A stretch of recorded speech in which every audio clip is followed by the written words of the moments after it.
I filmed the same video earlier today in Long Beach, but on a scale of 1 to 10, the audio was a 2 thanks to the wind. So here we go again. I'm filming this video about a new client of our team, so I'll be careful about how much information I share, but suffice to say, he has huge regrets over his sentencing hearing yesterday. He's a young kid from the Midwest who was sentenced to 18 months in federal prison, should have been much lower. And at his sentencing hearing, the judge said to him, very softly, he said, "I expected to hear more from you." And when this young kid called, I say young, he's in his 20s. When he called, he's like, "Justin, I'm a coward. I'm a coward, man. I'm a total coward." And he said it repeatedly, and I had to cut him off and say, "You're not a coward. I know you have regrets. I was in your same shoes. You're scared. It's the unknown. It's okay. We'll do better moving forward." He's like, "Dude, I'm such a freaking coward. Let's own it as you say. I'm a coward. I knew what to do, and I didn't do it." So let me walk you through the story. Quickly, this was an embezzlement case in the Midwest. He learned that someone within the company was stealing. He kind of went along with the scheme for a little while, then made bad decisions once the scheme came undone. Didn't fully understand all of the consequences that could follow. And just like that, boom, indicted for wire fraud and faces a sentencing hearing that just happened. After he got into trouble, he did what so many people do, which is go to YouTube, go to Google and look for information. And one of the first videos that came up follows the interview that my business partner, Michael Santos, did with Judge Boo and Judge Bennett. I know many of you have seen them. The difference is many of you see it and implement on what you hear. Many of you hear it and don't actually do anything. And that's the case with our new client. By the way, welcome to White Collar Advice. Please like and subscribe if you find value in this video. So he watched these videos and he's like, okay, I'm going to try to implement it. I'm going to try to implement some of what Judge Boo is saying. From there, he reached out to his lawyer. He just didn't reach out. To his credit, he told me he actually sent the video with Judge Boo, and he timestamped where in the video the lawyer could watch. And this might have been off-putting to the lawyer, who basically watched this portion of the video and said, "You're too young.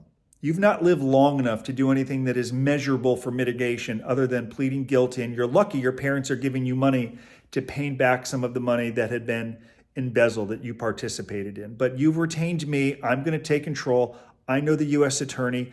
I'm going to handle everything." And to his credit, he was sort of like, but Judge Boo is articulating that like they want to hear from the defendant, which is me. I did a bad thing. And Judge Boo specifically said, if you break my window, don't say I'm sorry.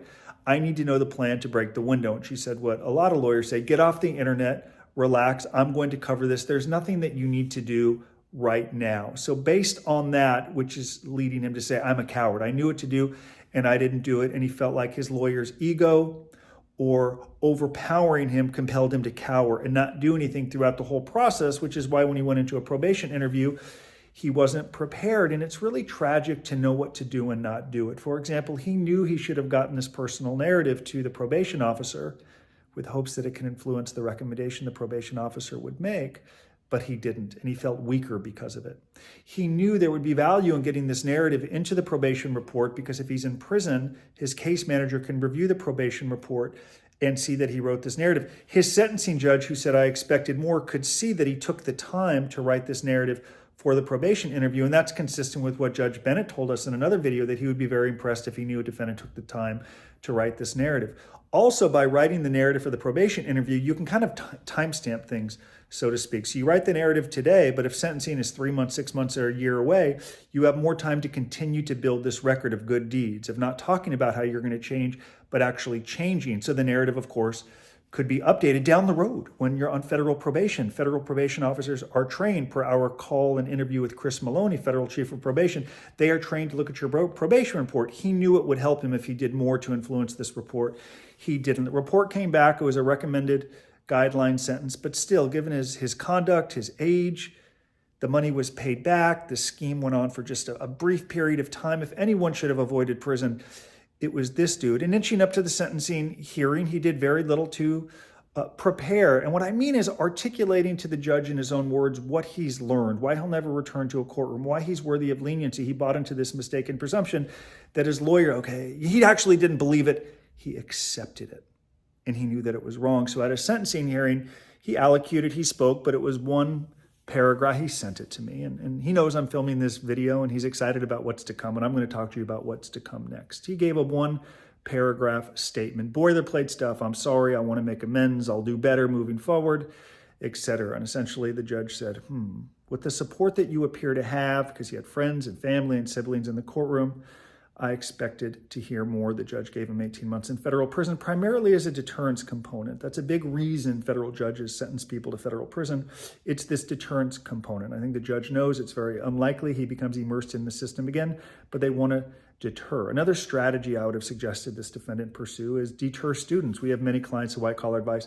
Speak with me. We've done it at Stanford, USC, BYU, Mississippi State. They will speak with me on stage, educate students, and the professor, who will be very grateful, will write a wonderful letter that can be part of a great mitigation strategy. But there is value in contributing and giving back and documenting the value that you're providing to community, to society, and he just failed to do that. Now that he's sentenced to 18 months, he said, I am going to make my own decisions and follow the path that I know is best. To that end, I do want to memorialize and document my journey in federal prison, which is what our team will do now. And the first thing he'll do once he begins building is sharing that work with the federal judge that sentenced him to federal prison yesterday, and he'll be authentic and articulate.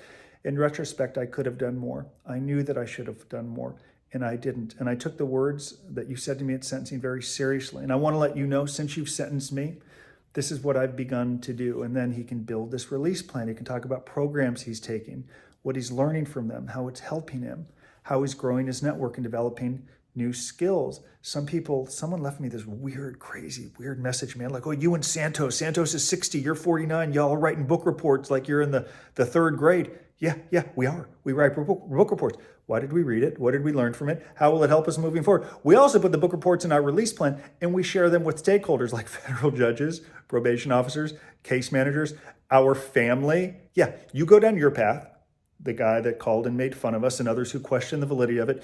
You do your thing. We're going to do our thing because we're successful after federal prison sentences, because we're authentic. We do the work, and we don't ask you to do anything that we didn't do. So our new client is going to follow the path, a best example path, best in class path. What federal judges have told us we should do: document, build, and memorialize. Because don't forget, it was that cynical federal judge with whom I spoke in Texas who said, if you didn't document it, it didn't happen.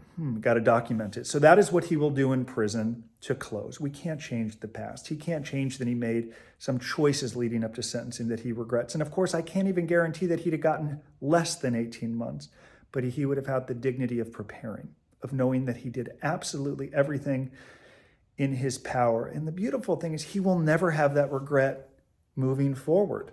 He's going to create content and share it with that judge who might let him off probation early. Share it with that probation officer who's going to have to approve his job in the halfway house. And it will inspire his family, because they're going to know he's making the most of every single day in federal prison. To close, use your own judgment. The advice we give you is driven from 1,500 sentencing hearings we've attended, thousands of clients, and federal judges we have interviewed, 2 of whom had the courage to go on YouTube. Someone left me a message last week like, Justin, I love your videos, but you're too salesy. I'm the same. I think we're the best in the world at what we do. I'm a salesman. I think we can help you. But here's my pitch or stick to you. If you think you can do it, do it. Paul Bertrand, the FBI agent that arrested me, sent me to prison, who upon my release invited me to speak at the academy and joined me on a YouTube video, said on that YouTube video, when we show up at your home to arrest you, we're in the bottom of the 8th. The question is, how do you mitigate? Here's my tip. Whether you work with our team or you do it on your own, you're in the bottom of the 8th. Time to get to work. Use your own judgment. Do what federal judges tell us to do. And if you get pushback, don't cower. Push. It's your life. You've got to advocate. And I'm really grateful to my new client for letting us share this story. I love it. I'm very grateful. Thank you, everyone, for coming to the White Collar Advice channel. This is kind of like the same video I filmed earlier in Long Beach. It's pretty close, but I did it again. Thanks for watching.